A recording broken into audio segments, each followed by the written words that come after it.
comic book nerd side likes it. Yeah, I can make some good old trails with that. All right. This is actually done in Google Slides. Pretty cool. All right, so next frame. What does a rule of thirds achieve, okay? When you use a rule of thirds, which is I'm not going to really explain what it is, what it does, or how to apply it, but you're using it to create harmony, balance, and direction. And direction, when I say direction in this presentation, I'm talking about where the eye goes, yeah? Not necessarily in the sequence it goes, but how you lead the eye through the photograph, okay? And a good photograph, a good composition is going to be, you know, a combination of these rules. You'll have leading lines and rule of thirds, and and if you've got negative space and simplicity, you're probably going to have a pretty impactful image, okay? And if you've got some kind of emotion or narrative combined with that is a really strong image, all right? So everybody knows what the rule of thirds is? Yep. Yeah, okay. All right. That's what I thought. All my people are really smart. All right. Let's move on, okay? So, rule of thirds. Here I'm using the first third and 2/3 rule, right? And I'm creating a balance in the image here by having this kind of left graphical brick here balancing out this, well, whatever it is. Yeah, I was going to ask. Something I found in the road. But it was with intent that I really concentrated on getting, you know, these distances here, like this, and that the same as down here, right? Really slow composition, all handheld, and just get some of this stuff off my screen. Can't see my pictures. There we go.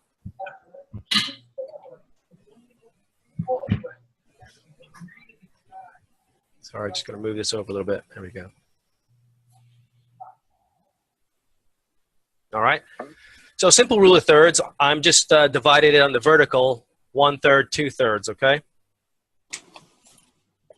And here again, a very simple shot, but also applying the rule of thirds. So if something is off center, if you have a single object in a plain background like this, and you put it off center, that's rule of thirds. It's just not centering something. Not that centering's bad, but this is how you would apply the rule, right? And by putting it off center, you give it a bit more lead as the eye comes in. It hits this, stops at the lines, you know, maybe comes down here, looks at this this warm color, but it feels like it gives, you know, your subject more space if the eye takes time to get to it. If you put it in the center, the eye can come in either side, and it doesn't have that same impact. Just a little bit off center. Yeah, and I've got these kind of receding elements going down there. Here again, the subject is not centered. The eye comes in from the left. You see the subject. Your eye goes to the subject, but it's the space here that gives, you know, the eye time to travel through the image. Oh, everybody hear me okay? I just thought I'd just cut off there for a second. Yeah. All right. Yeah, I can hear. Yeah. This is one of my favorite shots I did in Cuba in January.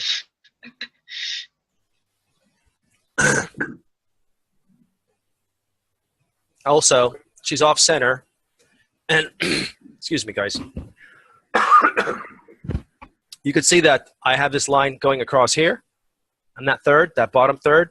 I've got another line here, but it's this bottom third, which has that weighty kind of rectangle there that is dividing the image again, right? So I've got this vertical and horizontal division in the picture, and I put her, you know, orbiting around that that last third. I suppose a third's probably right here, but it doesn't have to be perfect. Everybody can see how the feeling of the image changes if your subject is centered. It's more the image becomes more static, yeah, more stationary if you center your subject. Not a bad thing, but if you want a bit more energy in the shot, it's good to put something off center. Rule of thirds is it's really simple. Ooh. Nice colors. Yeah, nice colors. Cuba's amazing. Highly recommend you guys come on my workshop next January. I'm highly considering that one. Oh, it's incredible. Absolutely incredible. I mean, if you like street, I'll snap. Oh, what'd you do? I didn't do anything, man. I think my laser broke it. Hold on a sec. Don't fail me now, Google. Yeah, okay. So, there we go. Hopefully I want to do that again. So, I've got that. I think the rule of thirds works here for me just because of the background. You know, I've got a third here and I got that line there. It kind of reminds me of that chiaroscuro spiral thing going on. And that kind of reminded me of the rule of thirds. And if you think of it, yeah, go ahead. Yeah, what's your source of light in that picture? I'm in heavy shade, but the wall above me is in sun, and Right. it's coming down and reflecting on the car. Yeah, it's incredible. This stuff is all over the place in Cuba. Yeah, I've been to Cuba. Yeah, the colors in all these shots, you see it's just like popping colors. Well, it's, you know, there's a lot of colorful towns around the world, but I think Cuba's got it's got the palette right. You know, Yeah. really subtle, warm tones and pastel-y, cool colors. It's just a beautiful country. All right, I'm not going to use my I am going to use my laser. If it crashes, we'll just do it again. I just won't go like this anymore. All right. Now here, the rule of thirds is not being applied. I've put my horizon right in the center, or is it? Because I've got a wavy line here, and this is kind of like a different color. Sorry for the overdoing the Lightroom stuff here, but I thought it looked pretty cool. Rule of thirds, just I've got a third here. I've got this middle third, and then this half is not quite half. It's almost a third there, right? Nice kind of gradation of color going up. You could also say, you could argue that this is leading lines. You know, I've got a nice horizontal line there.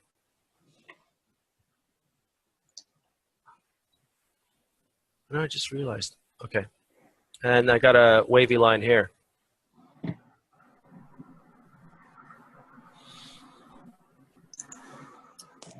This shot here, right?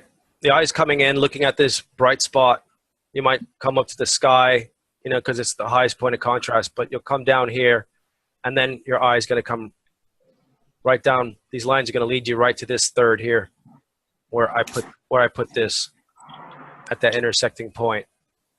Pretty simple stuff, really. You just have to take your time and look.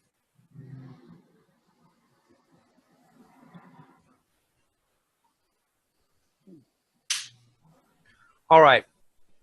So I spoke about the rule of thirds here, and I want to know from you guys before you ask questions, the emotional response to some of these images. Is there anything that occurs to you guys? Peaceful. Say again? Peaceful and calming. Yeah. Like this one probably because of the horizontalness of it, right? Yeah. Very simple. And you got that one, and the lights also kind of have some negative space a little bit. Especially the light one. You got that nice empty left portion. And which image is that? The one with the light posts. Yeah. Oh, the lights. Yeah, I would agree with that. Yeah. So you got like that emptiness to the left, which just draws all your attention right to them. Yeah. I think this bright spot here kind of draws your eye down, and you kind of journeys up to the lights this way.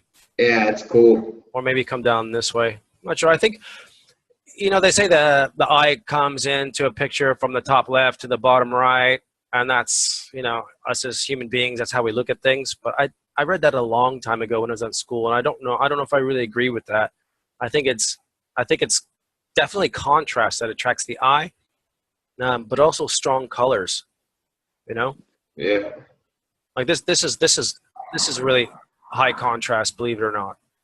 When you have that, you have like a light gray or a middle gray, and almost black. All right. Any more questions about the rule of thirds? I know it's pretty simple there. All right. I did do leading line. Okay. Okay. So what do leading lines achieve in a good what kind of qualities do you achieve when you're using leading lines? I've come up with energy. Leading lines will always convey some kind of energy if used properly, okay? You're using dynamic lines to convey motion, movement, speed sometimes. You can use horizontal lines for, like the previous ocean shot, to convey the feeling of calmness. Right? Vertical lines are strength, structure. Hi, Edward. Hi, How you doing? You're all right? Where are you calling from? UK, UK. What part? Wales, Swansea. Welcome. We just started about 5 minutes ago. Thank you. This is all going to be recorded, and I'll put it up on somewhere where you guys can get it. Okay.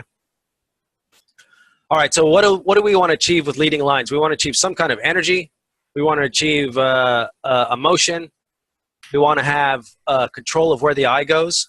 Leading lines are really good at controlling the eye's movement through an image. Okay, it's probably the most effective way to get the eye to go to your subject is to have a line or multiple lines directing them there. Right? The eye just wants an easy path through the image, and if you give it that easy path, it will follow that direction. Okay. So energy, emotion, direction, and we control the viewer's perceptions by using leading lines. Here's in Venice, 5 o'clock in the morning, doing my thing. 3 hours later, you can't even see the road for all the heads. But these lines here, going off into perspective, really simple. And you have these rough lines here of the sky, right? Everything is going to that center point, and it's taking you into the shot. You can't look at this image and go, oh, nice building. Oh, that's a nice door over there. That's a nice door. Oh, look, red roses. Your eye, there's no way your eye is going to stay there and look at these roses. Even if there was somebody very attractive here, naked or whatever, you're going to look, and your eye's going to go, whoosh, you're going to go right to the center there. And that's what the lines do. They take you on a journey into the picture. Are we all agreed on that? Yeah. Yeah. Okay, so crazy lines. Absolutely crazy lines. Here we've got lines going everywhere, right? Chaos. It's chaos. But we also have strong lines here. We've got this timber here, right? We've got this one that's parallel to it, and this line here. They're all kind of drawing you right to the center of this knot. And once you get there, anybody's guess where your eye goes. I think it's you have the complementary colors. I don't want to talk too much specifically about the image specifically, but the complementary colors kind of hold you near the center, right? Kind of bouncing between the cool blue and the cool yellow there. But it is these lines here that are bringing you into the center.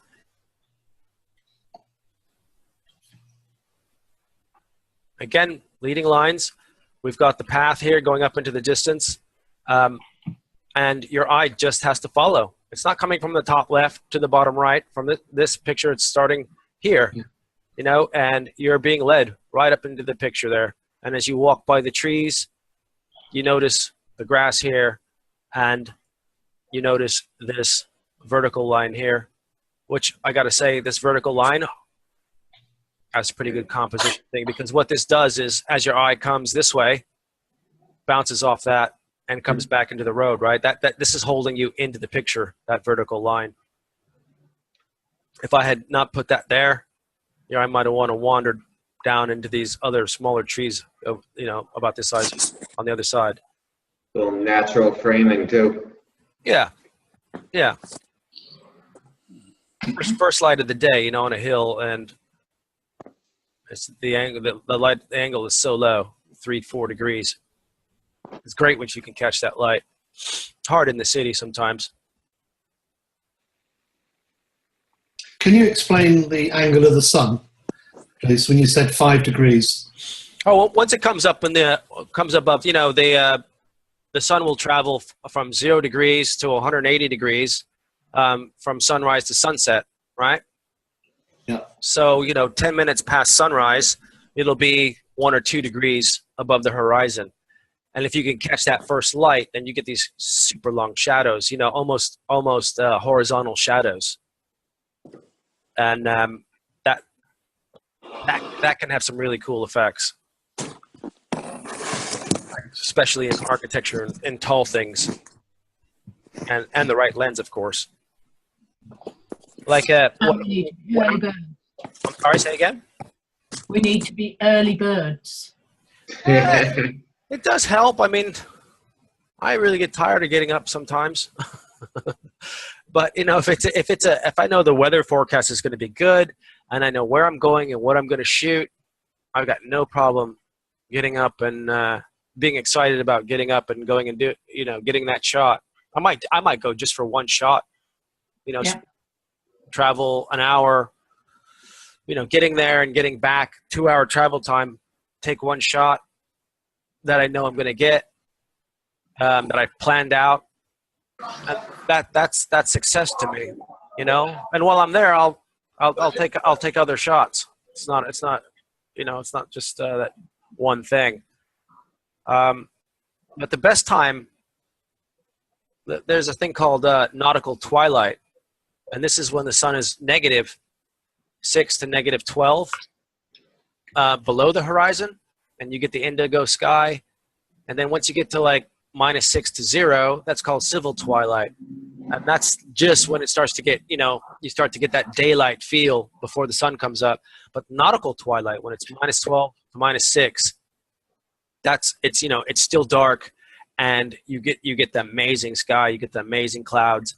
And that's, 30 minutes before the sun actually comes up is nautical twilight most of the time. And I think that's the best light, especially when you're shooting in a city and you're using mixed lighting sources, 30 minutes before the sun. Yeah. Right. 45 to 30 minutes before sunrise is usually the best, especially if it's a really gray London day, and you're outside and it's like really cloudy. It's best to shoot when it's dark, because the clouds will turn, a deep blue. And doesn't last long, because as soon as it gets into the civil twilight, it starts to go all whitish, and then you want to go home and rethink about where you're living. You guys know what I'm talking about, right? Oh yeah. Yeah. It's like, wish I was in the tropics. But yeah, so on those gray rubbish days, what we call the great London days, that nautical twilight is still a really good time to shoot, but it doesn't last long as into civil twilight like a sunny day would. Okay. So we've got lots of vertical lines here, and the trees are very kind of solid, and we've got this dynamic line. See, this is a dynamic line. It's neither horizontal nor vertical, right? And it's just pulling your eye right to the house where I want it to go. Yeah, and of course the trees are set right on your thirds vertically. Yep, that's another thing. I've got leading lines. I've got rule of thirds here with the trees. What else am I using here? With the benches too. Symmetry. The benches too. Oh, that's pretty good. I am so awesome. Natural framing. I didn't even realize that. By the way, you have a question from Titan on the group chat. Oh, thank you. I don't know if it is about this photo or the previous one, but on that vertical line, wouldn't you want to avoid tangents and maybe move it into the frame more? You talking about this tree here?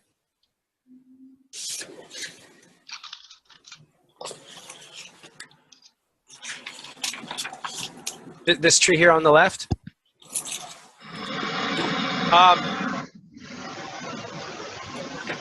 I'm not sure. I'm not sure what you mean by tangents.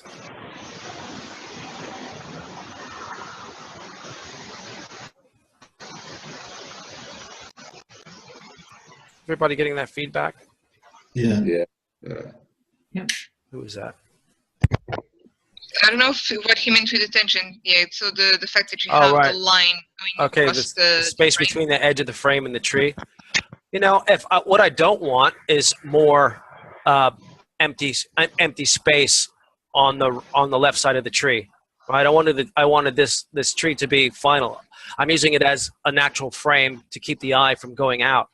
You know, and it's a nice dark tree. It's one of the darker elements in the shot, and so it's not really attracting your eye there. You know, there's not a lot of high contrast on this tree, so the eye, you know, willfully stops. Doesn't want to go any further that way, and there's not a lot of contrast to hold it there. So, you know, just this meandering path dominates the shot, and that's what the eye wants to follow. Did I answer that question all right for you? Okay, cool. All right. This was one of those gray London mornings. Rubbish weather. You know, not rubbish weather. Why do I should just... Judging. Yeah, it was just flat light. Just call it flat light. But, you know, I found this building, and it had all this kind of cool artificial light, and I was lucky enough that the window washers were working up here. You can see this guy here, right? In that third space, right? If I dissected this or bisected it, he'd be right on that third, right? But these lines here that are all, you know, these dynamic high energy lines are your eyes just, you see this, and then it wants to fall this way. Then you might notice this guy here on the ladder. Did anybody see him right away? Yep. Yep. No, but No. isn't the light in the centre there a bit burnt out? You know, Just gonna ask that. You know, I shot this image like 15 years ago, and I just now looked at it and said, I'm about 1.5 stops overexposed. Well, it takes you. You're right. It's totally blown out. It's totally blown out. But the thing is, our eyes go, don't they, to the light part of the picture. Yeah, And it is. It is very high contrast here, but I would say it's a bit hot. Yeah. So is I would. there ever a time, I mean, obviously it's all your intent, but like when you'd want something blown out, when you would intentionally do it? If you don't want detail there, Yeah. you know, that's the what comes to my mind first is like if you don't care about the detail there. The reason I thought that this was overexposed is because the end of the glass here, I just have color saturation. I don't have detail there, and I just thought for the first time, if I had 1.5 stop less exposure, the rest of the picture would have survived, and this was shot on film, and I would have got more detail there. But I've never actually taken this into like Lightroom and tried or maybe need to rescan the negative. But let's move on. How long would you have taken to set that picture up? Would you have just seen that guy there on that third and you took it straight away, or did you wait for him to move across? When I have people like this in like these awesome situations, I work really quickly. And that's when the camera skill comes in handy. It's like, I don't want him to, I don't want him to move. I don't want this guy to come down the ladder. So I give myself, I start to go, okay, I got to get the shot quick. I'm on tripod. I set it down. I put him in the third. Then I make sure my lines are good. And it's probably take me less than a minute to get this shot. Probably less than this, I think I did. Go ahead. I was going to ask, so you set up a tripod to take this, but how long is your shutter speed? Because you still want to keep the subject somewhat sharp, right? Yeah. Well, you could see I got good depth of field, right? Yeah. So I was probably, it was my Hasselblad, so I was probably at f8 using 400 speed film. So half a second, quarter second. So there's actually quite a lot of light there. But, you know, you can see how bright the sky was really bright, but I got exposure in these window lights in the building across, you know, that came out. So it was still fairly dark, but the sky was pretty washed out. All right, let me reload that again.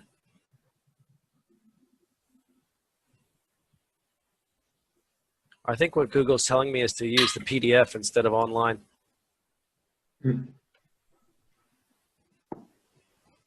All right.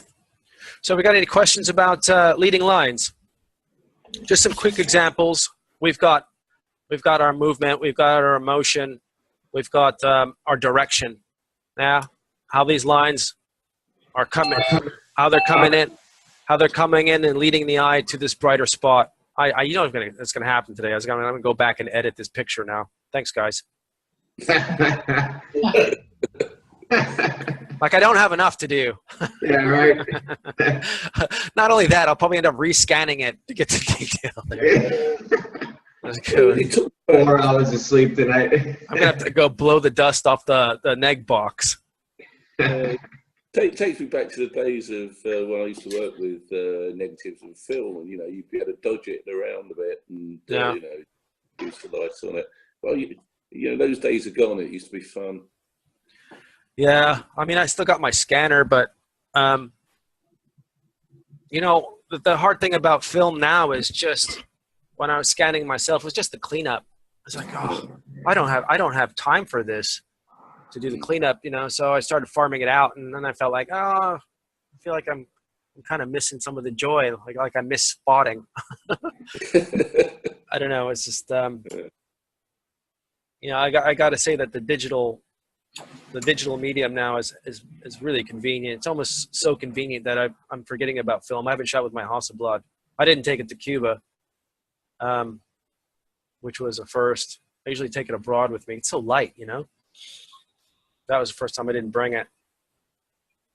And I saw my bag of film sitting in my fridge, just aging.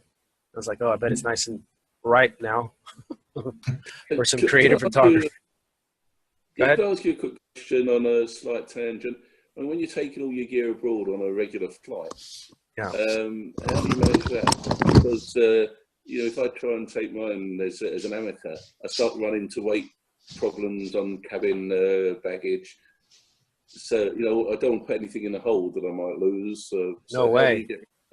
Well, just get I mean, both my camera bags, my small one and my larger one, both fit in. You know, they're both carry-on size. Yeah. I've got my big, you know, Kata bag, and you know, and then I look like a turtle with it on. It's so huge, but it fits in that. It fits in that. It doesn't really fit in that little thing that they say it's got to fit in here.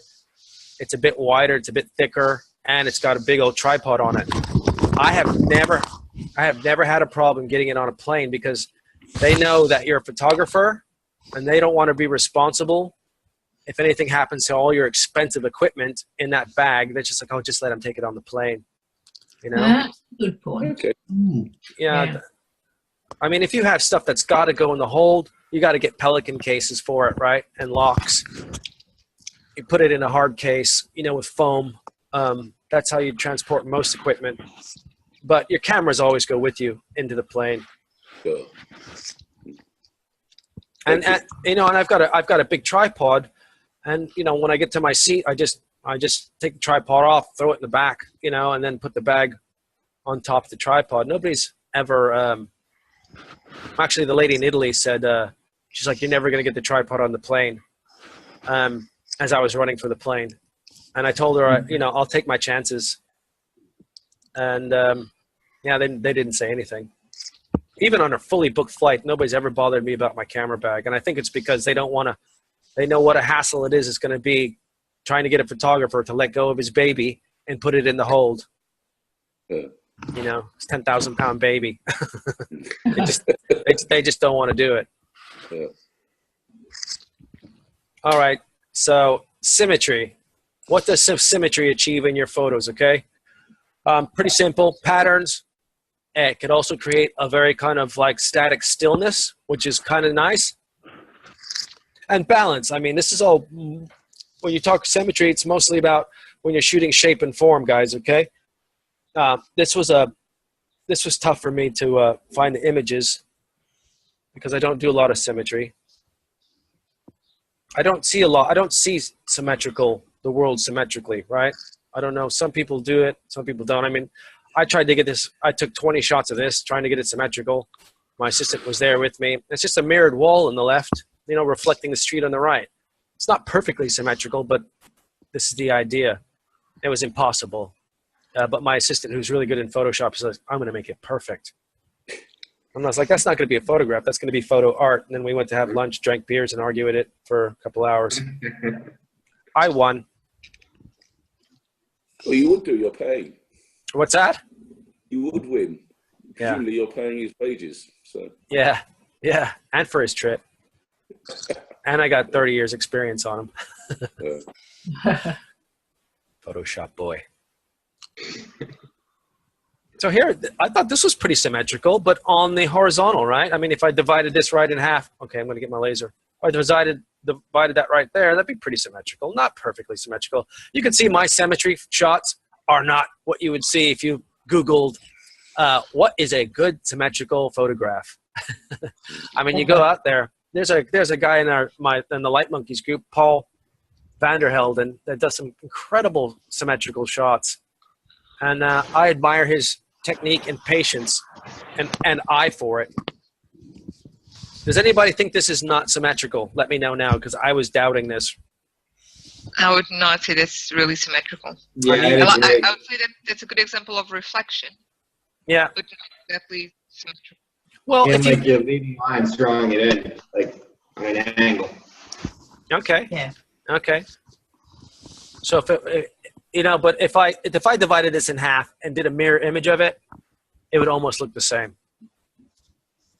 That's what I think. It would look like a very similar shot. That's why I put it in there. Photoshop. Did I? I could open up Photoshop now if you like. No, I was just teasing you because of Tom.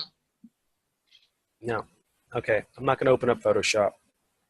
But I would say also about symmetrical. So it goes with what you said, that it's quite a lot about giving a stillness. So I do like a lot of symmetrical, have some symmetrical photos that I like, especially about buildings and so on. Yeah. But one of the things that I like, and it's not always easy to get, is when you have a sort of very clearly symmetrical thing, but then you have a very disruptive small element. Oh, I think God. Yeah. Really great photos that you get. Imagine if you have some stairs and then and all the stairs are sort of in neutral colors, and then suddenly you have, I don't know, a dog or a red ball or a lady going up. I think that really goes well with, it's still a clearly symmetrical background, yeah. But then that disruption just brings a lot of energy. You've got an asymmetrical subject in that well-patterned background. That's fantastic. I love that. I think that adds a lot of depth and character to a symmetrical shot, because lots of the time they're very static. You know, it's just about kind of shape and form and patterns. And I don't know if they're really memorable that way, you know. But if you have something interesting off to the side and it's asymmetrical, then that gives it a bit more emotional depth, a bit more visual depth, possibly. They bring like the energy, chaos into that controlled environment. Definitely plays well. That's a good way to use symmetry, you know.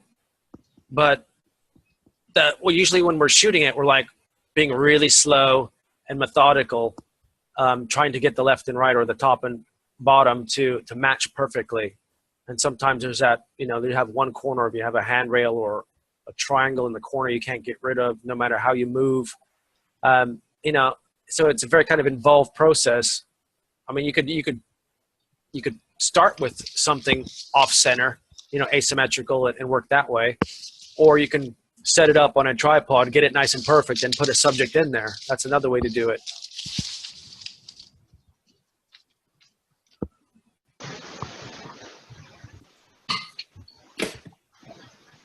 Pretty good symmetry here, but the light wasn't symmetrical. Got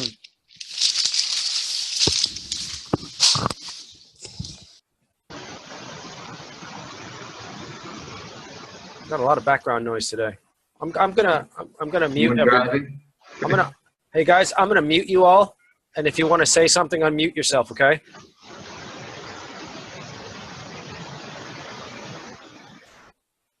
All right. I think that actually works a lot better, especially for the recording, okay? So if you've got something to say, just unmute yourself. Everybody know how to do that? Say yes in chat. Say yes, Anthony, we do.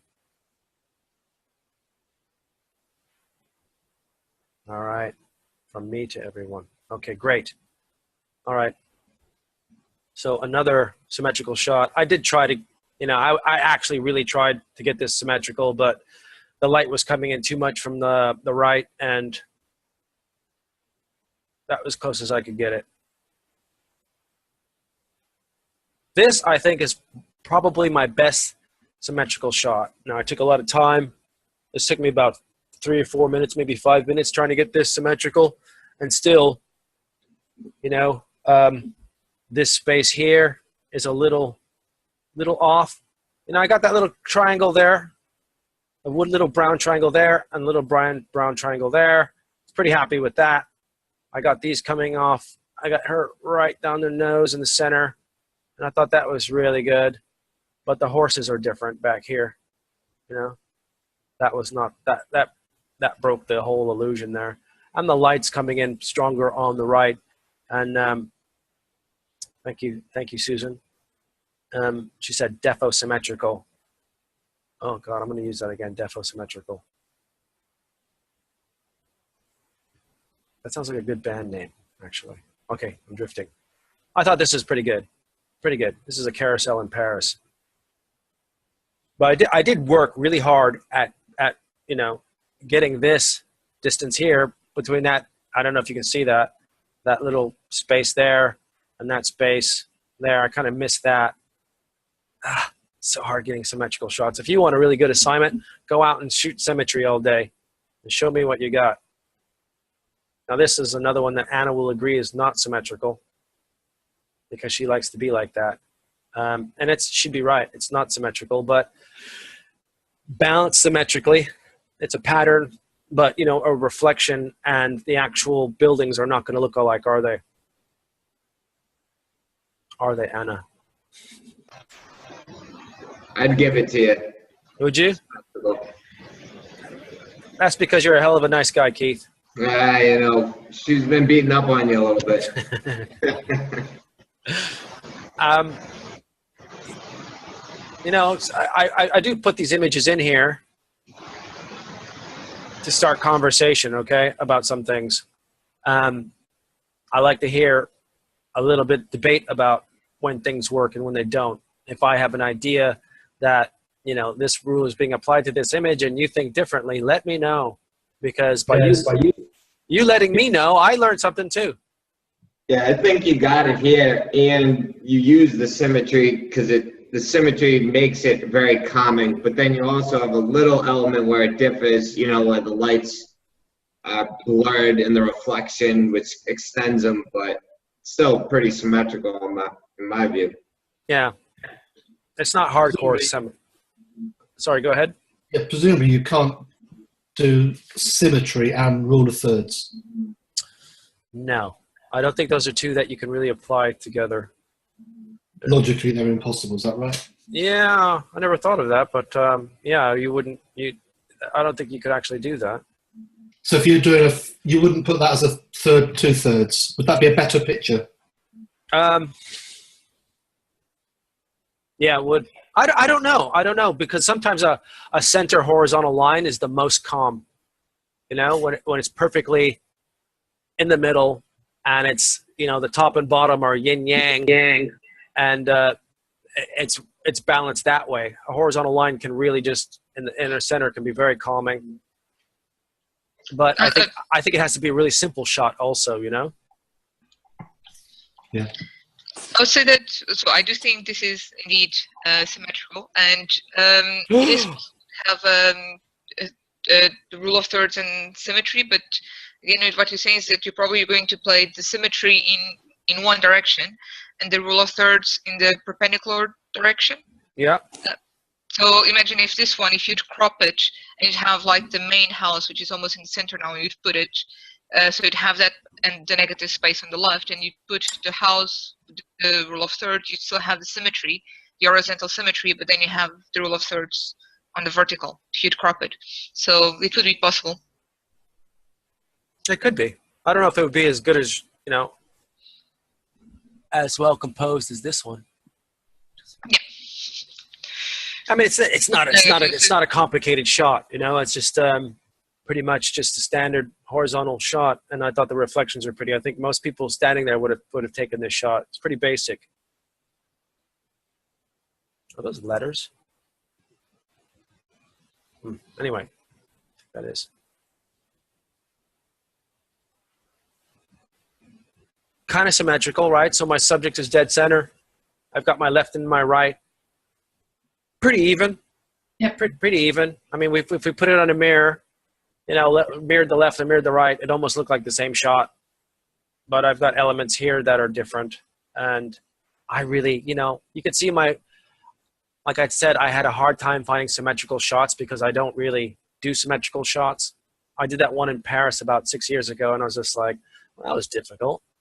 And it's a good shot, but it's not something it's not something I use a lot, you know, in my photography. So my symmetrical examples are loosely symmetrical, okay? Yeah, and I personally like that too, because it's life isn't so clean cut and defined.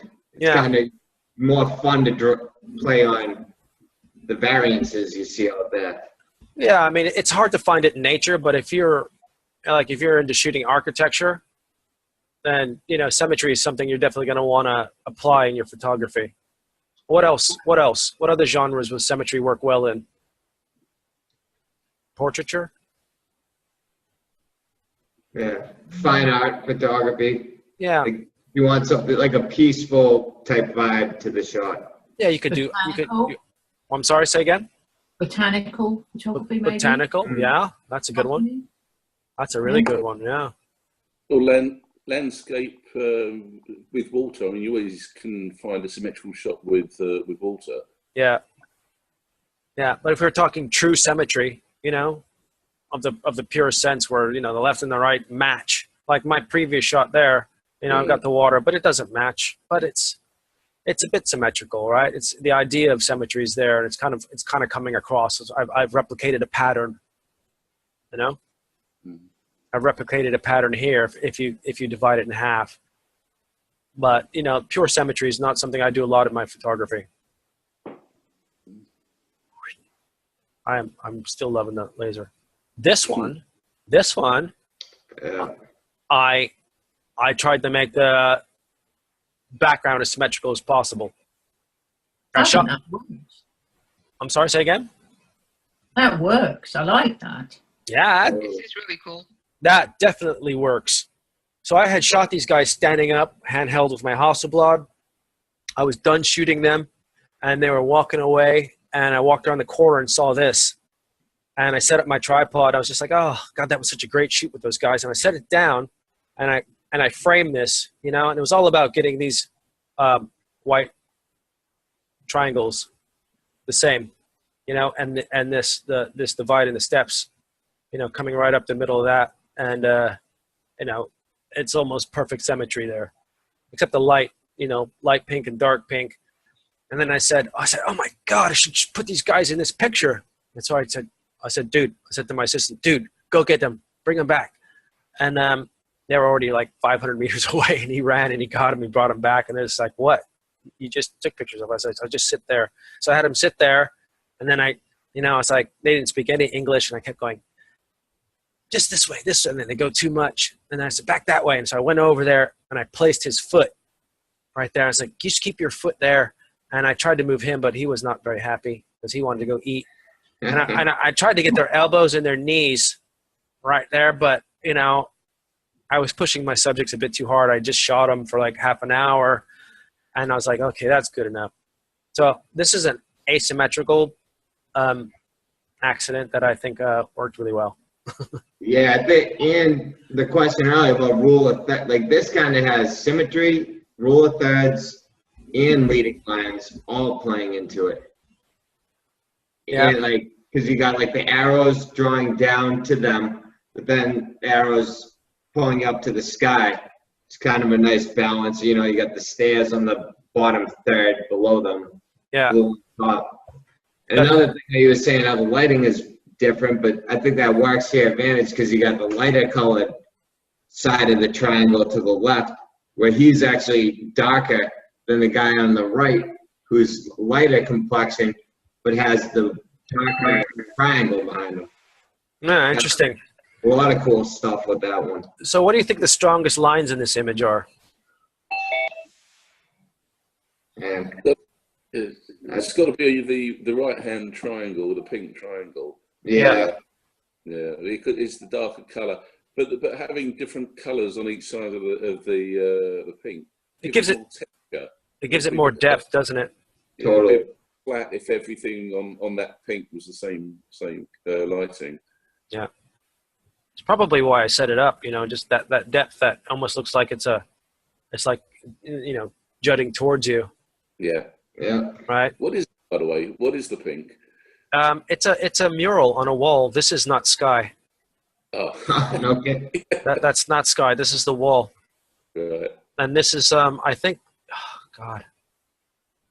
I think this is not attached to the wall, but it's in front of it. I'm having a bit of trouble remembering. Yeah, this is an object, and and the blue is a wall behind it. And it was getting pretty. Yeah, go ahead. What's the white thing on the top of the guy on the left? What's that? Yeah. That's his hair. That's his hair. He's got a little blonde mohawk with looks like cherry on top. My son says it looks like a cupcake, which it does. That was precisely. It really looks like someone just It's a- cupcake top on his head. Yeah, the guy was amazing person.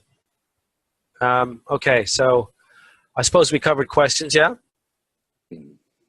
Anything else, anybody? Who's joined us? Tina's joined us. Justin's joined us. John? Didn't see you come in. Eric? I'm going to unmute. Hello, Eric. Hey, Where are you calling from? California? Yay, what part? California? Ontario? Ontario, California? Yeah, Ontario, California. I never heard of Ontario. I'm from California. Never heard of Ontario. Where's that? Probably, you know Pomona? Oh, yeah. Yeah, we're maybe about 20 minutes from Pomona. Oh, so you're south then, huh? More east, kind of going inland towards Inland Empire. All right. Yeah, San Bernardino. I mean, that's a bigger area people have heard of. Yeah, no San Bernardino. Yeah. All right, thanks for joining us. John?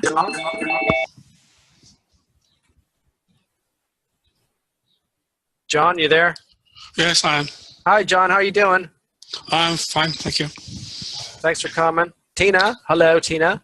Oh, John, where are you calling from, John, so everybody knows? I'm calling from Norway. Norway. And Janine? Hi, Hi, where are you calling from? Connecticut, Connecticut. All right. United States. United States. We've got Massachusetts. We've got Connecticut. We've got California. Tina, have I said hello to you yet? Nope. If your mic's not working, guys, you could use the chat box, okay?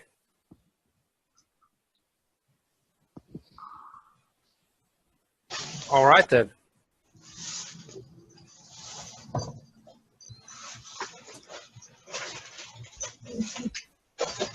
Okay, so just to recap here, I'm for the guys who just joined us, I'm talking about advanced composition techniques, but not and discussing the rules, but in a way that's more about what do you want to achieve with the technique as opposed to how to apply it. Okay, what you're trying to get out of it, balance, harmony, energy, control of where your viewer is looking, okay? We're kind of getting a philosophical about the rules of composition as opposed to like technical about how to apply them, all right? And this is all going to be recorded, so if you've missed anything, I'm going to put this up on YouTube, and you'll be able to watch the whole thing, okay? All right, then. Let's go on to, I know I spell weightiness like this, but even Google didn't know how to spell weightiness, so I just thought I'd make it funny. Tell me it's funny. It's funny. Okay, thanks. Okay, moving on. Is that how you spell weightiness? I couldn't think of another word that kind of like encompassed what I was thinking about natural framing. You know, just having what? Oh, sorry, it has an I, not a Y. That's what I thought, but it looked ugly like that. Yeah, I like your one. Those are meant to be broken. Yeah. Okay, next presentation, I'll fix that because it's IE, right? Is it IE? Yeah, like craziness. It's IE, right? Yeah. Yeah. I did that and I just looked wrong. No, keep your version. Yeah. My version's funny. Yeah. Okay, so what does natural framing achieve in your photography, okay? Weightiness, right? If you've got, what I like to do is I like to add lots of branches and trees to force the eye back down into the image, right? If you've got just blue sky, it's like your eye looks at the subject and then it's off, unless you have something really engaging to bring it back. What natural framing does is kind of holds, it holds the eye in place. So it's like, it goes up and it kind of bounces it back down into the image and makes it hard for it to escape. And if you've got a really interesting subject, that's a good thing, right? And that also ties into closure. It closes off the sides like the tree in that earlier one. Was it Titan? I hope I'm saying your name right, Titan. Said on the left, that tree, kept the eye into the image. And control. We use natural framing for control. They're all tied in together. All right. This is my favorite method of using natural framing, is just putting a big branch in the sky. Instead of having the eye come, having all that blue sky, we get some nice texture and color into the shot, right? And the color is matching all the color down here, so it's kind of like we've got color coming in from all sides. I'm not sure subjectively what I'm looking at here. Probably the sky is probably the subject here. I just thought it was beautiful, and I took the shot. I think you guys can relate to that, right? Yeah. I'm just intrigued about what that building. What building? Well, is it a building in the centre? I Or is it a boat? think it's a bunch of boats tied together. Okay, so it's not Titan. That's the name of his computer. It's actually Glenn. Sorry, Glenn. Is that a Titan graphics card you're talking about? I'm a pretty much a gaming nerd too. Maybe not. Moving on. Yeah. Right on. Okay. Yeah. So this was the last shot in my first book, London at Dawn, and I thought this kind of summed up because it went from east to west, and this was like What? Sneaking up on me. All right. I'm going to. So you going in fact? Yeah. There we go. Everybody's muted. Sorry about that. All right. So natural framing. You can see how it's used here, right? This is my go-to kind of technique when I've got just too much sky. I mean, skies are beautiful, even if but if you've got a lot of kind of blue sky or white sky, get under something and, try to take it out, because it gives a photograph depth too, as well as color and texture. Adds a lot of good elements to your photograph. Okay. Here again, not so convincing, the natural framing here, but this is how I like to use trees. Couldn't be avoided in this shot, which actually kind of growing on this shot. I think it's kind of cool. I've shot here many times. Keith will see this weekend when he comes next weekend. This is a great little church, and it's a great juxtaposition between this old London church, a couple hundred years old, and the glass tower behind it. And in summer, you get the leaves in the trees, which is nice. And again, you know, totally blown out the sky. Do I want that big blank, you know, over glary kind of intensity in my top left corner of the frame, or do I want to bring the eye back down into the picture? You know, comes up here and it comes back around this way, right? It's not going out into the nothing here. Yeah, see, like a shot like this almost being blown out works. And that's what I find. It's obviously in a lot of older shots that I really like, but where they were using film back in the 50s, you see a lot more blown out situations of the sun, but where it still works. But now it's so hard. I've always been like such a perfectionist, so when you have Lightroom, you got that slider right there. So it's like, So it's kind of curious about when you use your discretion, if you actually intentionally blow things out. I don't really, not often. I don't really blow things out, you know, overexpose them very often, unless I'm going for something really high key. You know, like, but this shot here, I needed to shoot in the shadows, and I wanted color in my frame here, you know, so I had to have an exposure, because if I mean, this is so far out of the contrast, the dynamic range of, you know, the shadows under the chair here. There's no way I could have got detail here and down here. This would have been mostly silhouette if I got detail in the sky. So even over here, it's you know, it's probably 10 stops from here, 7 stops, you know, and so this was important to me, having all this detail. And it's summer, you know, I don't want deep shadows. I want it to be nice and airy and stuff like that. But the sky was just a bit too much. So, you know, when I see the tree like that, you know, it occurs to me like, okay, I got a nice frame. I could, you know, there's an exposure here that I can make that's gonna work for everything. Yeah, it totally works. And the natural framing is also great too. If the sun were a little higher too, you know, you can help use that as like a filter for the sun rays. Yeah, I think I actually have one of those in here. Can I just go back to that shot a minute and ask the question? I mean, again, how long did you take to set that up? I mean, did you wait for them to walk by? Because it's a fantastic picture with so much movement.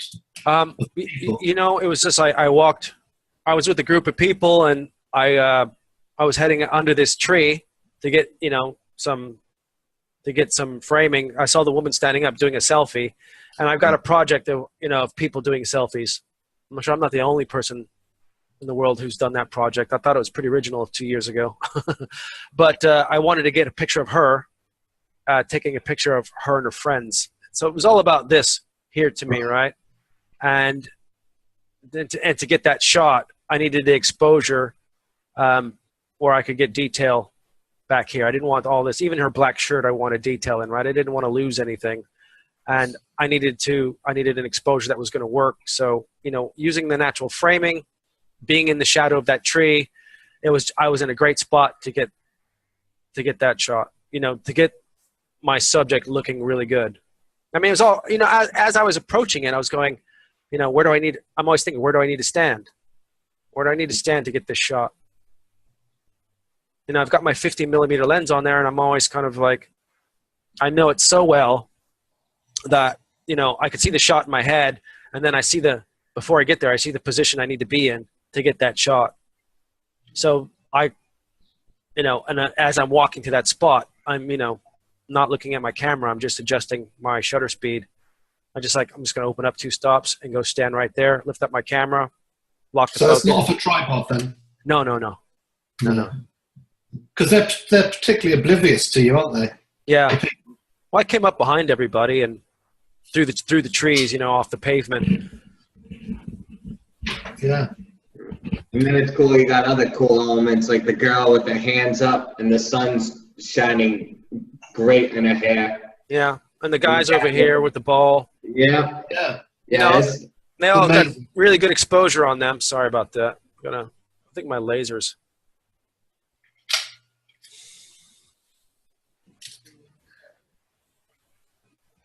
Yeah, they you know, the most critical thing on that, for that shot was getting the exposure right on the subject because I didn't want to lose any detail. I think you can understand that, right? So on a shot like that too, are you using matrix or spot metering? Oh, I use matrix, but I've got one dot. Well, I'm using matrix. Yeah, I always use matrix because I'm good at assessing light, and like I know when I point my camera at this, if I was on, my meter's going to tell me, oh my God, this is so bright. It's going to say, you know, overexposed, overexposed, overexposed. I'm going to say, yeah.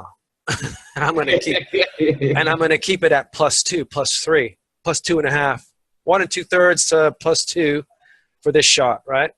Yeah. Because my camera is telling me it's too bright, so I want it washed out. If I had made a 0 exposure, it would have been probably a silhouette. I might be at +3 taking this shot. +3 stops are like clicks, so it's like. No, I'm talking stops. Yeah. Full stops. Yeah. All right.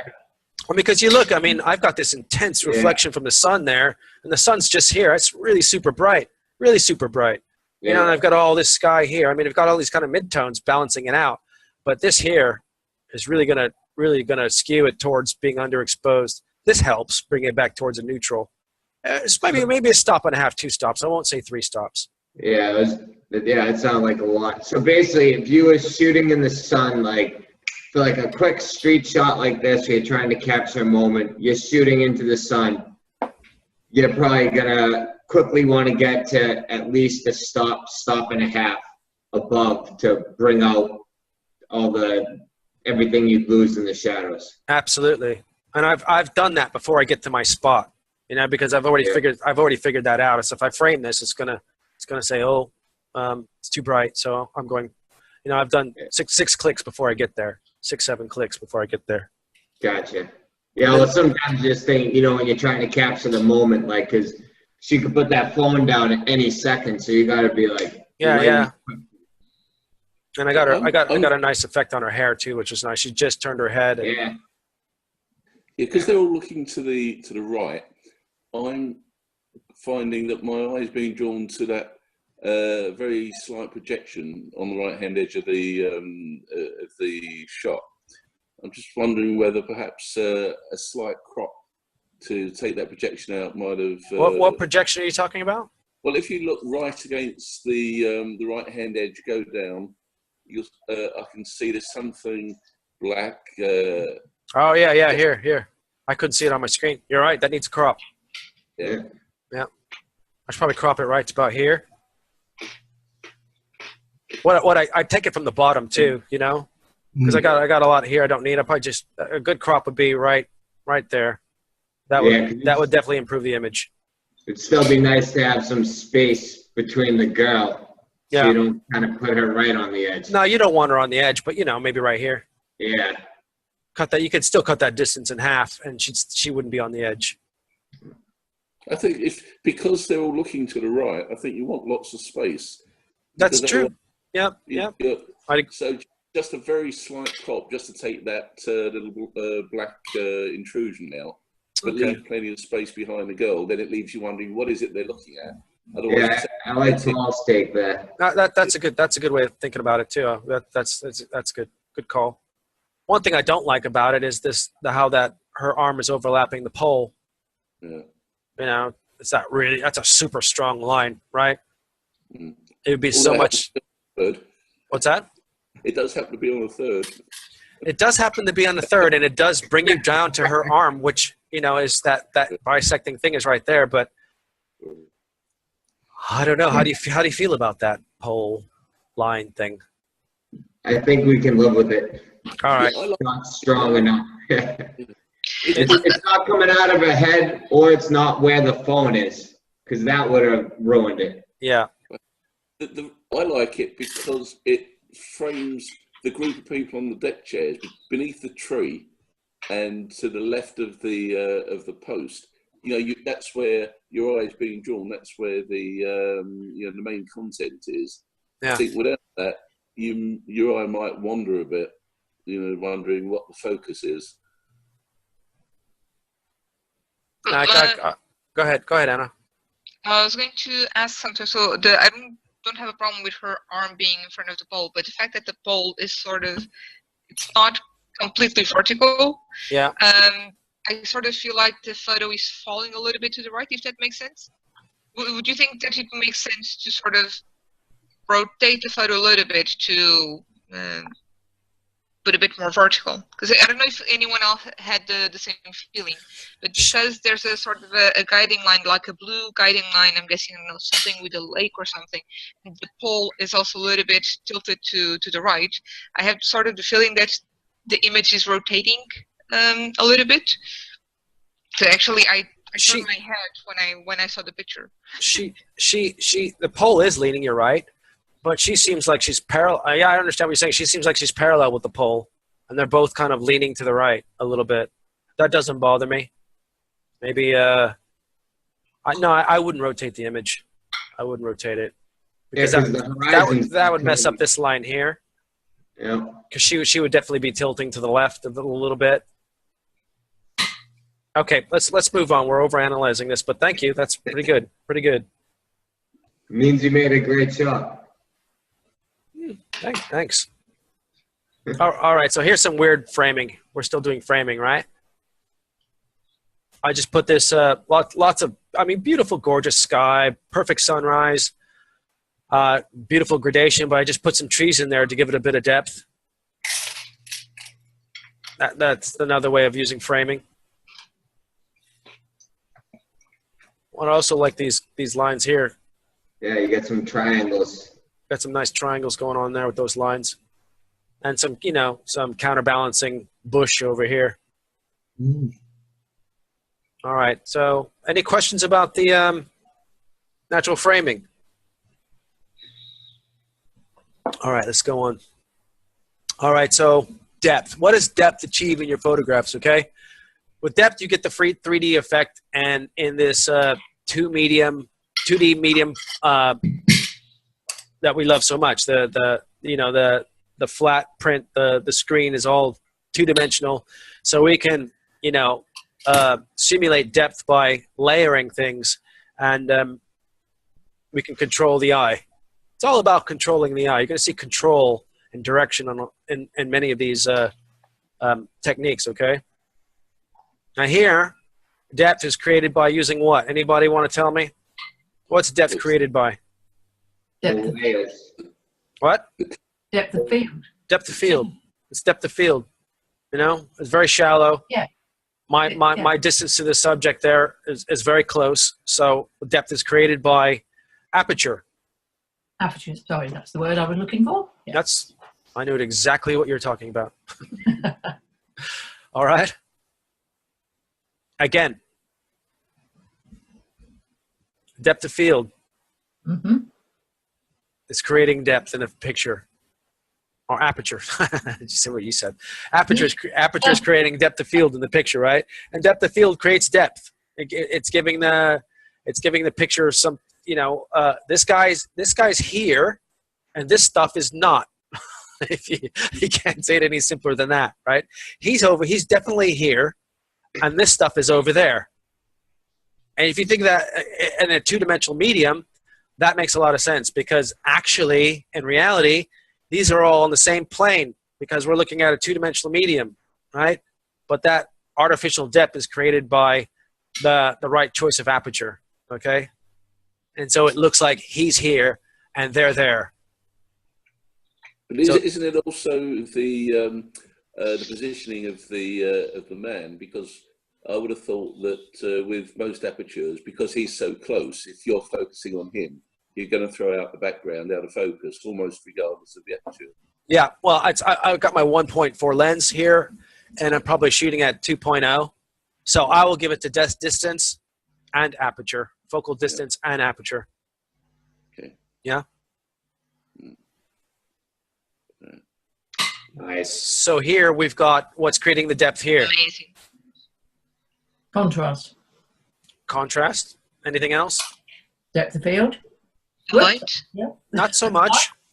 The rays of light, sort of, you feel. Can we say? Yeah, go ahead. Also that because you for the first one is quite black and doesn't really have a lot of rays of light, so you feel it's closer. And then for the other ones, the more you go, the more you feel they have rays of light through the. I'm guessing this will be humidity in the morning. Yeah, yeah. That's makes different. I'm gonna say atmosphere. Definitely. You know, atmosphere can create depth in very profound ways in an image. I mean, I'm probably shooting at f/1611 here, so you know, it's not aperture here that's creating that depth. It's actually the atmosphere that's creating the depth in this picture. Was it like a foggy morning? Oh, it was the most incredible, beautiful morning. Came across it. I was out with the light monkeys, and we went up to Hempstead Heath in the dark, and we went up on the hill, and it was like so foggy, and everybody's like, "Oh God, thought it was going to be a good shoot." I was like, "Man, are you kidding me? The sun's not even up yet." I was like, "This is going to be amazing," you know. And the sun came up, and it was like gray. You know, we couldn't see 30 feet. It was so much fog. And I was so pumped because I knew the light was going to get much more intense, and the clouds would start to weaken as the sun gets higher, as it gets warmer, and it just opened up, and they were just like, oh my God, this is amazing. And all of us got we couldn't even count how many beautiful images we got that morning. And using the the f/16, that helped you catch the beams of light more, right? I suppose it does, because it's yeah, I suppose. Yeah, I suppose because if it was out of focus, I mean, the beams are going throughout the trees, right? They're not just in the front plane of the photograph. They're going throughout, you know, back with depth through the trees, that the three-dimensional environment. So if I had used a small aperture, I wouldn't have got maybe some of these back beams, right? Yeah, that's what I was curious about. Yeah. Good question, Keith. Very good question. Have you desaturated that in post? I have, yeah. I just did like a sepia tone, which I don't do a lot, and then I put this like a fake border around it. Thought it was like sometimes I just go into Lightroom and say, oh, you know, this would look good a certain way. I went out to these woods in Hampstead Heath and I shot trees, and I ended up doing so much post work to these images because I was trying to bring out colors, I was trying to bring out contrast. And I think I got a really amazing portfolio from that morning without looking like I did a lot of Lightroom stuff. And I just wanted this to look like an old black and white. Mm. So what's creating the depth here, right? Leading lines. Leading lines. But we also have a huge, huge foreground element, right? This train is a major element, and those lines are really super strong. It's taking you into the image and almost spinning you around, right? Shutter speed. Oh, this was like 30 seconds. Mm-hmm. 30 seconds f11. 50 or 100 ISO. Yeah, so we've got leading lines creating our depth here, okay? And I think that's one of the strongest combinations of you know, for impactful, powerful, kind of like dynamic, energized images is leading lines, using them to create depth, not just to direct the eye, but to lead in a very kind of strong way. And, you know, my subject here is probably the city more than the train, because this train is an element that's leading the eye to the city, but it's also very major. I mean, it's not just these lines here. It's not just this line here and this. It's all the lines in the train, yeah? There's a whole range of these diagonal lines coming here and then coming around. It almost feels like it comes all the way around this way again. Yeah, it's cool. And then we have the strong vertical line here, you know. Even though it almost wants to, you know, the eye doesn't want to go out this side, you know. I mean, if that was, I suppose if it was a stronger vertical line, like all the way to the top, that wouldn't be as good, but the eye definitely wouldn't leave the picture from this side, right? It's cool too, that street on the bottom left here widens out a little further too, gives you that little empty space kind of, I don't know what the word would be, but it works really nice. Well, you know, it's not just these light trails here, it's all the lines are kind of like bending back in. Yeah. Yeah. Even the car line of the car is It spinning back opens in. a little on the bushes. I like that. Does anybody find this distracting? Nah. I wanted to burn the hell out of that and just make it go away. Couldn't you just take it off the bottom, crop it off? No, I don't want it to crop. No. You never crop. Well, I do crop, but I wouldn't crop this. No. You wouldn't need so much. If I crop that, I would miss this cool little yellow thing here, right? Okay. Okay. And yeah. I mean, I'd have to crop it there. Ouch! Ouch! Ouch! Ouch! Ouch! Ouch! That hurts so bad. And then I have to go. This side I could do, but that no. Okay. Because I got that yellow thing there, and that's a nice little pairing there. No, it's much easier. It would be much easier just to clone it out as the crop. Yeah. Yeah. But you do have other lamps a little bit up, so it's not in the same region, but it is the same kind of lamp. So you sort of have a pattern. I think the eye just gets the same kind of thing, so I don't think it's... That's exactly my thought, Anna. I was just like, leave it, because there's more of that family of lights in the picture. Yeah, okay. Yeah. And another way to create depth, and probably the most simple way, is to layer things, you know? Layer a foreground and a midground and a background. Well, that was a pretty morning. I hope we get a morning like this, Keith. Yeah, I would love that. I'm banking on it.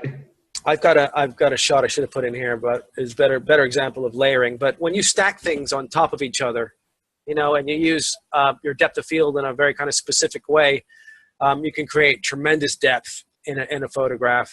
Right? I'm not using aperture here as depth, you know, to create depth. I'm shooting a landscape, so I'm at f11, f16, everything's sharp. Yeah, that's awesome. Yeah, it's interesting the way you've got Canary Wharf framed within Tower Bridge as well. Yeah, is that Canary Wharf? I think it's Canary Wharf. No, I don't think so. Was that Rotherhithe then? Or yeah, whatever? I think it's Rotherhithe. Yeah. Could be. Canary Wharf is... Yeah. So more depth here, right? Out of focus, side of beef. Out of focus back here. A bit soft back there. Yeah, and he's sharp. He's nice and sharp. So my foreground and my background, a bit softer than my subject. So I've created that depth there. And, you know, layering this in front of the shop, you get that space that he's in. You can feel that space that he's in between this foreground and the background element. And that creates a lot of depth. I really like that shot. Any questions about depth, guys? Are we good? Yeah, good. Yep. All right. Negative space. My favorite. My favorite. Favorite thing. What's that? My favorite thing, negative space. Me too. So what does it achieve for your photographs? What's the definition of shape? It gives your subject character. You know, I will show you examples of that. Separation between the background and your subject. And again, depth. Okay? I could have swore I took this one out, but moving on. Little bit of, you guys, can you hear me? Unstable connection here. Yeah, so, you know, the shape of my subject here and the front, let's just say the front, you know, is defined by the background because it's so much darker than him. If he was against a white wall, he would maybe blend into it and his actual shape wouldn't show up as much. I'm going to move on to another one. And this guy, all that space around him is defining his shape, okay? The negative space is the space that's occupied by around your subject. It gives your subject its shape, possibly its form, okay? And you can generally use negative space to be like something that's, you want a contrast between your subject density or color and what it's against, okay? Like here, we'll just break this guy down a little bit, right? Like his jacket here and the back of him, very well defined. But as you notice, as you get towards his head, up here, and the tones start to get closer together, the definition of his face is not so obvious. Are we seeing that? Yeah. You can see the sharp relief here, his jacket, right? But here it starts to fade away. And this guy is really kind of defined by that much, much lighter mid-tone background than his black clothing. This is that same foggy morning.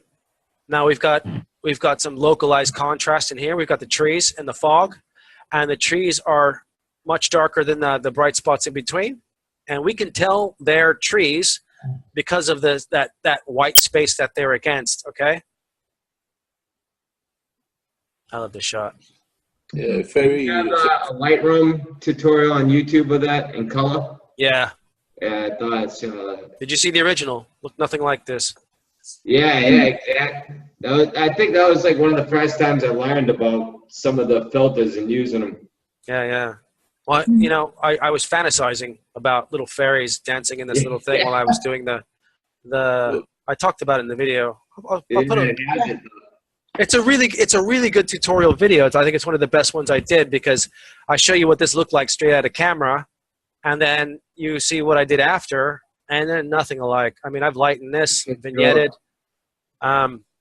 It's just completely different. Did a really good. I found watching tutorials on Lightroom, that was like huge for me. Instead of just going through with it, like you follow someone's workflow. So the ones that you put up there were awesome. Well, thanks. You know, I think you've got to do it. You've got to use Lightroom like on a per image basis. I know a lot of people disagree with me. Yeah. You know, who do a lot of Lightrooms like, oh, you've got to do sharpening first. You know, then you got to do the white balance. You got to get your color right. Then you get your density right. I just look at an image and it's like, what does this image need? What does it want me to do to it? You know?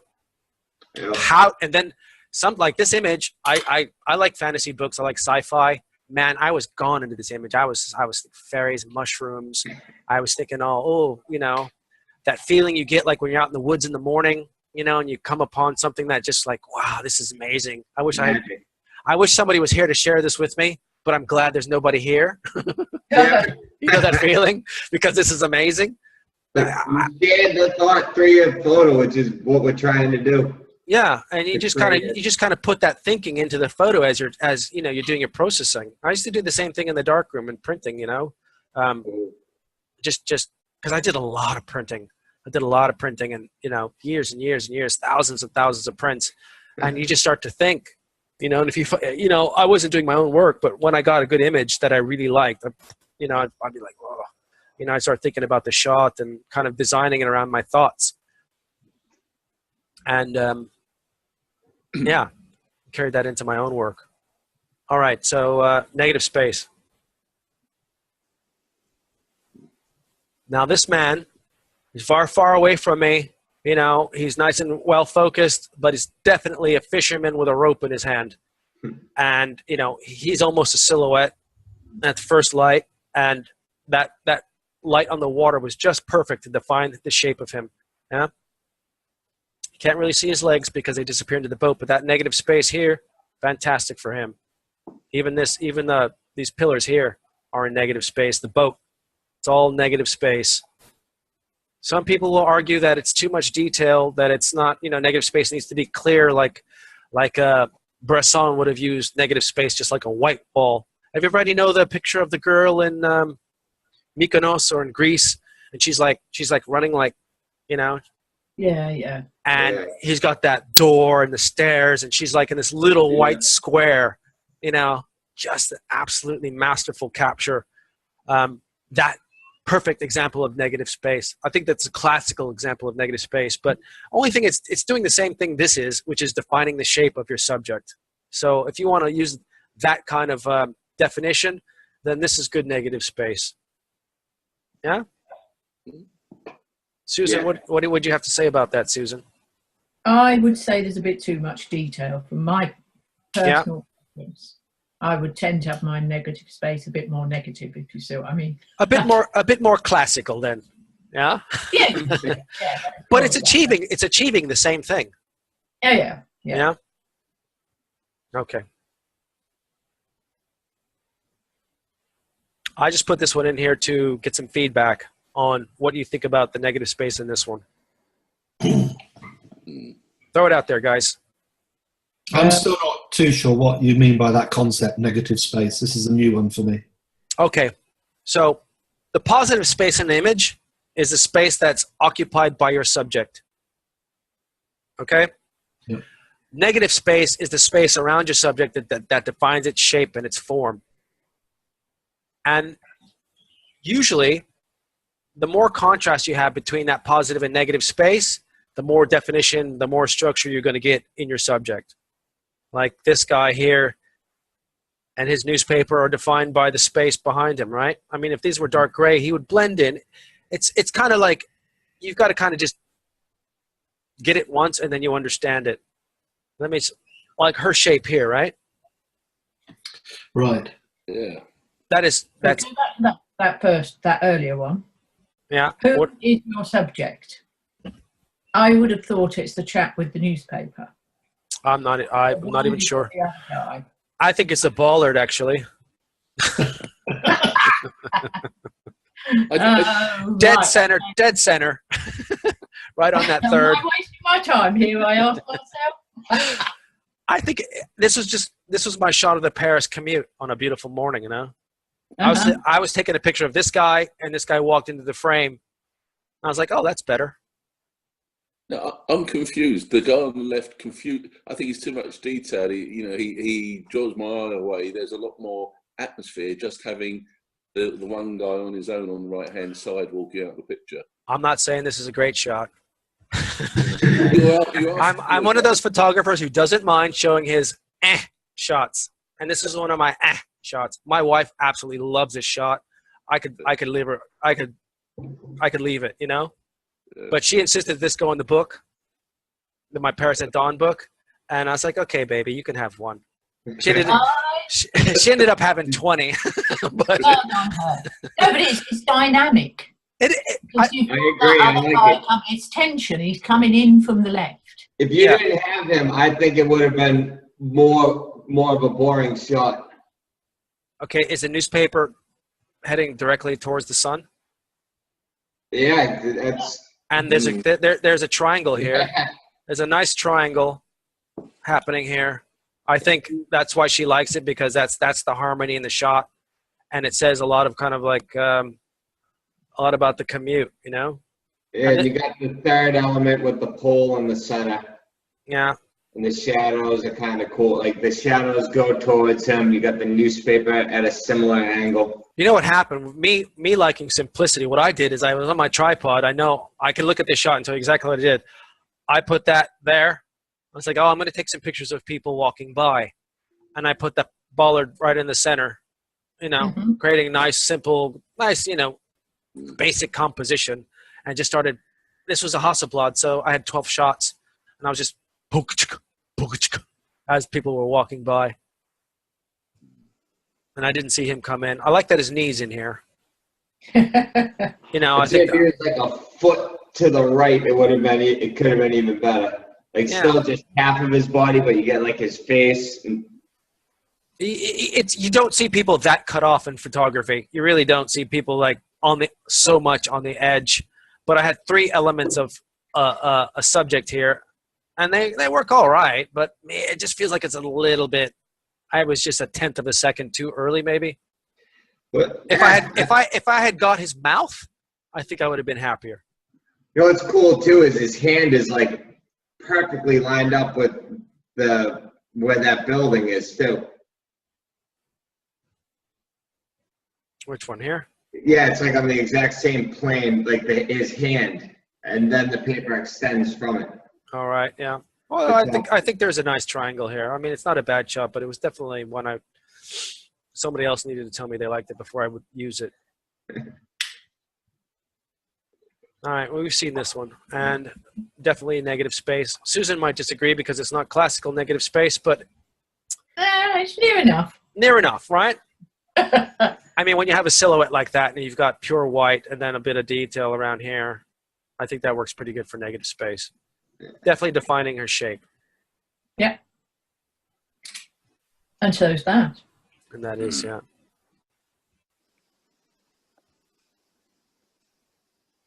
Awesome. And this one here, the color, right? Color define that's a nice pure negative space there, and defining the shape of that kind of creepy hand. Cuba, man, look at those colors. Could you imagine living in a house like that? These pictures are like the ultimate sales pitch. I'm pretty close to signing up for that trip right now. Can you imagine living in a house with those colors?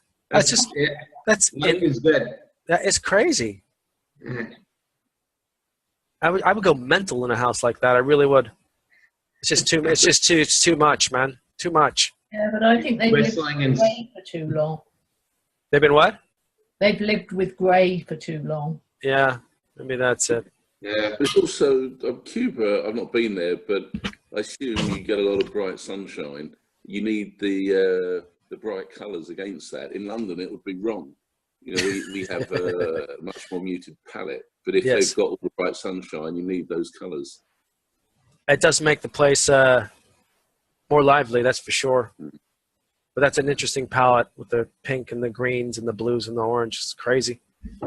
I walked by done shooting, 10 hours of shooting, and I was like 30 feet from my flat. And I walked by the window with my assistant, and I stopped and I took that shot and I showed him. He's just like, damn, that's really cool. I straightened up the lines a little bit, did a bit of tuning on it, but I think it worked out really nice. One of my favorites. All right, simplicity. I'm sorry, guys. This is a bit long. We're going on 2 hours here. I hope you guys are okay. This is the last section. I forgot to ask questions about negative space. Forgot that slide. Any questions? All right. So what does simplicity achieve? Okay, clarity of form and shape. So when you have a very simple shot, you've got a shape when I say shape, I don't mean like a geometric shape, just any shape that is isolated and being enhanced by very few other elements in the picture. And there's nothing in the photo that's distracting from that shape, okay, your shape or your subject, okay? And that can create a very kind of emotional response in people. Simplicity. I saw some stuff today. This guy in Australia goes out to the salt flat with a 4x6 mirror, and he puts it out in the salt flat on sunset and dawn. And in this mirror, he gets the sky behind him, and they were incredible shots. I was just like, God, I wish I had thought of that. And he's shooting film and stuff. Anyway, amazing. And that's why I put all in there, because they were such simple. There's one element. There was just like what do you call it when it's a rectangle but not a rectangle, Anyway, I forget the name of it. There was a square that's kind of oblong. What's it called, guys? Come on, geography. It's a trapezium. Yes, thank you. That works. It was one of those trapezoid or something like that, right? Trapezoid shape, and it was just reflecting the sky. He's setting it different ways, and it was just amazing. It was so simple because the salt flats reflected the sky, but then you had this mirror reflecting just a piece of something around him, and it just contrasted so well. And it was just one element and some colors and some design. It was just incredible. And I think when you see something so simple, it's easy to remember it. Those for me, those kind of shots stick in my head. Simplicity works for me, and I think it works for most people. The world is a very complex place. It's very busy, and it's really super easy to take a complex image. You just get your camera, point it anywhere, and you're going to photograph complexity. Simplicity takes some thought. It's a process of subtraction. You've got to pick your subject, pick your supporting element, and say, okay, where do I need to be to get rid of all this other stuff? What lens do I need to use, right? Can I use exposure to take detail out of those shadows. There's many techniques you can use to make things simple, but the number one is like position, okay? So let's look at some simple stuff here. Simple light, right? I've got light and I've got shadow. Got a couple lines in here. Pretty simple. Again, very few elements in here. I have simpler images, but I like these ones, okay? If you don't think this is simple, let me know. Using exposure, yeah, getting rid of all the detail in here to create a simple image. Everything is silhouetted except the sky, even the boat. Cuba. That I like, really like. Come join me. Join me. I'll be there. Sensational time, absolutely. Yeah, it looks amazing. Yeah, pretty cool. So I've used exposure here to make the image simple. It's already pretty simple to start with, but by eliminating all that detail, you know, it made it that much more simple. And sometimes you just have a shape that's very simple, right? Colors, contrasting colors, simple shape, and then one kind of element to, like, you know, capture your eye. Really simple. There's nothing else in this shot that is distracting. Even the colors, you know, come up to this point. And these lines are coming down and they're going up. And, you know, this is right here. Even this is kind of connecting. There's nothing here that is distracting from my subject. This is about as simple as you can get it. It could be more simple. I have more simple shots, but this is really reducing it to its simplest form. And I think you can get some really stunning shots, powerful shots, just by thinking of simplicity. When I did the Light Monkeys group, and the first challenge I did, I said, okay, here we go, guys. Simplicity. You got 2 weeks, go out and shoot simplicity. It came back with all kinds of complex stuff. All kinds of complex. But we had such a great engagement about why you guys shoot such complex stuff? I mean, the one woman who won the competition, she did a still life of her sunglasses on a white sheet. And it wasn't even a good image, but it won because it was so simple. And everything else had complexity. I debated putting this in there. I think it's pretty simple. Do the exposure. But now that I'm looking at it again, it doesn't seem so simple. It's got an element and a supporting element right here. And then my subjective shadow there.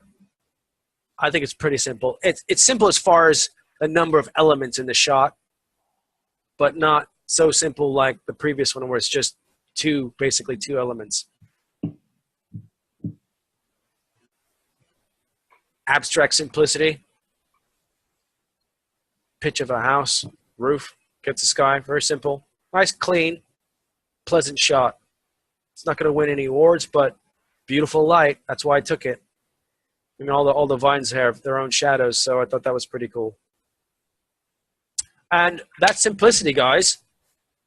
I have about 1,000 more I can show you, but we've been going for 2 hours now. I do apologize for going over. I hope you enjoyed it. Any questions about anything? I got some time if you want to ask some more questions. I'm here. I have a somewhat off-topic question, kind of a comment. Go for it. Friend of mine. I noticed on a lot of your old shots you have watermarks, but most of your current stuff you don't. What's your thought on watermarking your photos? It depends where I put them.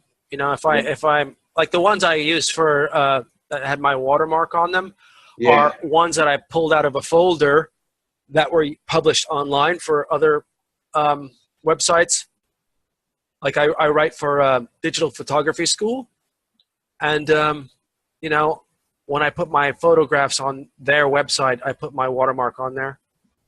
And I used to worry about it a lot more, or concern myself with the watermark. Like everything I put on Facebook or Flickr, I put a watermark on, and you should actually. Yeah, that's what I was thinking. You should put your watermark on your work, but sometimes you submit articles and they're like, like Petapixel doesn't want you to put your watermark on there.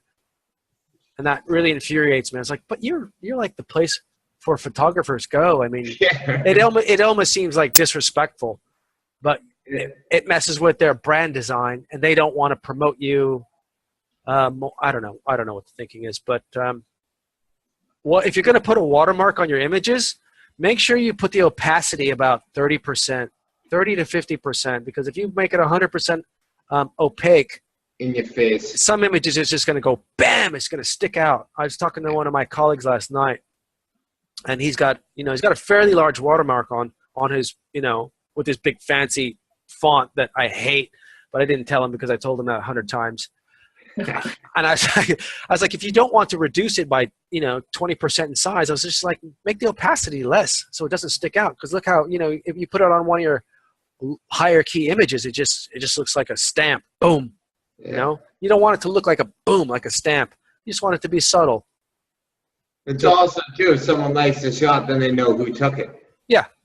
Like, regardless of the thought of someone stealing your image, but like how on Facebook, I posted the lower quality image, and then it's like, well, if you're gonna put full quality ones on there, may as well just throw a watermark on there. Yeah. It's better say, not that I'm like, I wasn't doing it at first because it's like an ego thing. It's like, who the hell do I think I am? Like, I'm just like, but still, you never know down the road, you could regret it. I've heard like on podcasts and stuff like that. Well, I think what you want to use it for is a form of marketing. Yeah. That's the main thing. Just use it for a form of marketing. I mean, people are going to use your images, you want to share it anyway. But nobody, people, and if they're going to use your images, have your website on there. I mean, what you don't want to happen is people using it and profiting from your images. Yeah. That's the thing. Cool. Question I'd like to ask. Go ahead, Mark.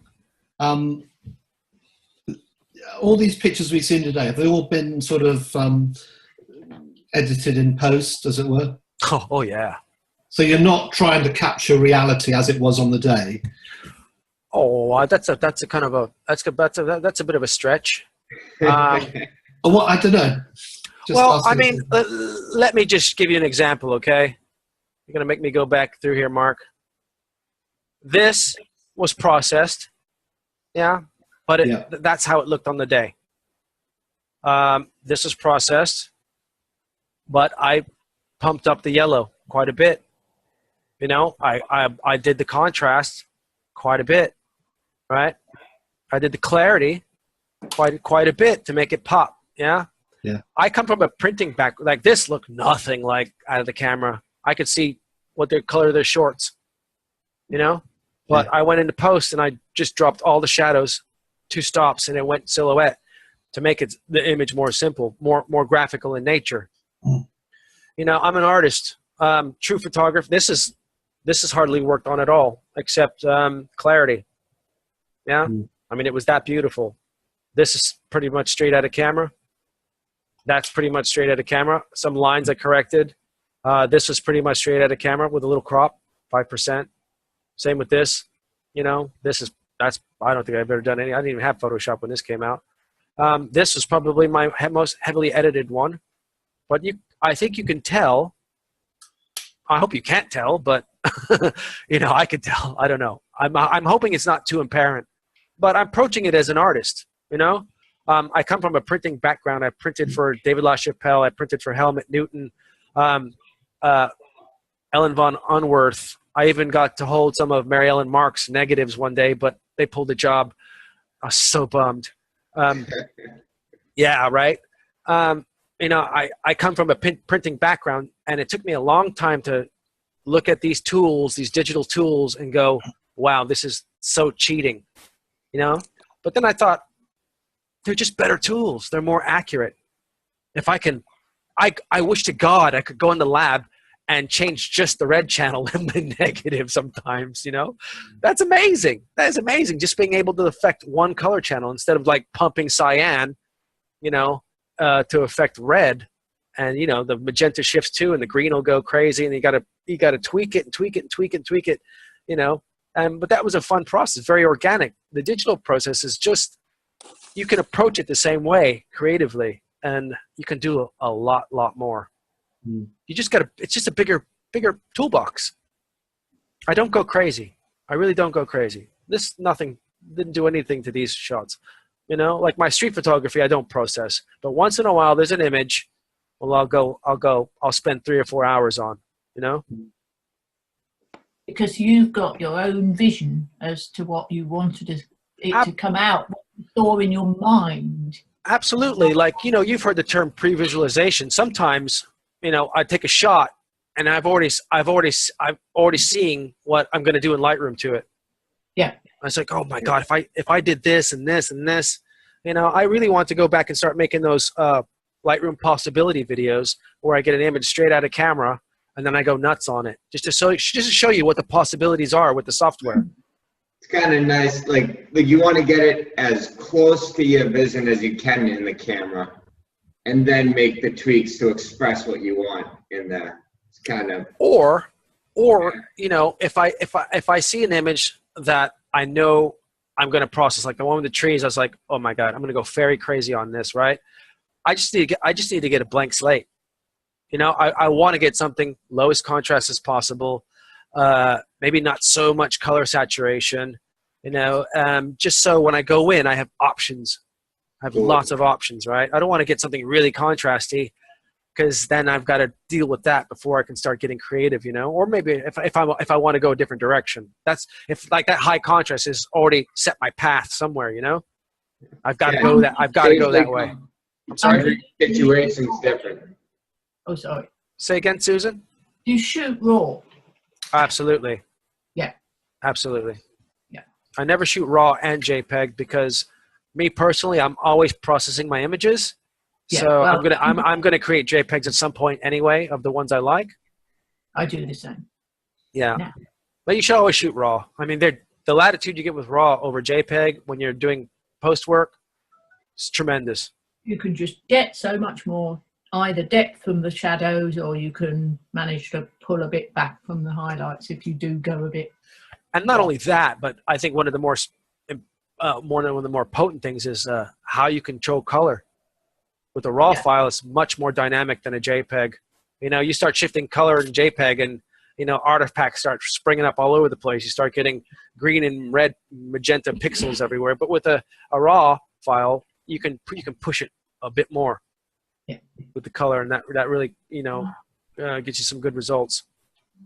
I got a question. How you said, and then you convert them over to JPEG. So do you always, like, once you're done with an image, do you always make a JPEG of it, or is that just for like when it comes time to printing or posting? If I'm going to share it, it's got to be a JPEG, right? Because we share JPEGs online. If I'm, you know, if I'm going to print, I go to TIFF. I make a TIFF file, 16-bit TIFF file, and I'll take that down to the lab, or I'll just, you know, print 16-bit on my RGB printer. So TIFF is better for printing? Yeah, it's uncompressed, like a RAW file. All right, cool. Did not know that. Forgive me, but I've got to go. Thank you very much. Been really, really informative. All right, Paul. Thank you for coming. I hope I see you guys again around somewhere. I'll see you on the blog. I do need to end this now. Anthony, final quick question. Is it possible to have Lightroom without being installed in a laptop? Can you just use sort of an online version or something? No, it's install only. Okay. There are online apps that you can use. I don't know the name of them, but there are photo editing apps that are HTML5 driven that are pretty good, actually. Just say online photo editing. That's, well, you got to Google, you'll find something, yeah? Cheers. Okay. All right, good night, guys. Any last questions? Any last questions? Any last questions? No, thank you. Thank you. All right. I really enjoyed this. I hope you did too. Yeah, keep reading the blog and keep commenting, guys. Yep. Will do. Keep it coming. Okay, be wonderful. Good night. Good night. Good night.